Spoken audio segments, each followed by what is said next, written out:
আমি শাওন রহমান। আহ, পরিচয় হচ্ছে আমি একজন তরুণ লেখক। লিখে করছি 2017 সাল থেকে লিখছি। লাস্ট 2025 সালে আমার একটা বই এসেছিল, বিপ্লব ও প্রেম। SMMnews24.com।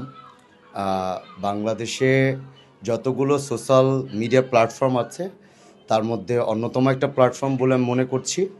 এই কারণেই বলে মনে করছি কারণ সত্যের কথা বলা, সত্যের সাথে থাকা, জনগণের সাথে থাকা, জনগণের কথা বলা এবং নির্ভীকভাবে বলতে পারাটা একটা সাহসিকতার কাজ। এবং আমি বিশ্বাস করি SMMnews24 ওনারা সেটা করতে পারবেন এবং ওনাদের সাথে যারা পৃষ্ঠপোষক আছেন সকলে একতাবদ্ধভাবে ভালো কিছু করবে।